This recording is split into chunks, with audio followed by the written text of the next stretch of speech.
ចា Hello បេះដូងចាសម្រាប់បងដែលគាត់ចង់បានផ្ទៃមុខស្រស់ស្អាតក្មេងជាងវ័យសូមប្រើប្រាស់ម៉ាស់ជាប្រចាំថ្ងៃណានាងខ្ញុំមិនថារវល់ប៉ុណ្ណាក៏យប់ឡើងត្រូវតែឆ្លៀតបិទម៉ាស់ដែរចំណាយពេល15ទៅ20នាទីដើម្បីបិទម៉ាស់មុនពេលចូលគេងចាឥឡូវនេះនាងខ្ញុំកំពុងតែធ្វើការបិទម៉ាស់ម៉ាលីចា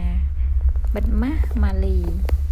ម៉ាស់ក្រូចម៉ាលីគឺជាផលិតផលរបស់ប្រទេសកូរ៉េចាគ្រាន់តែចំណាយពេល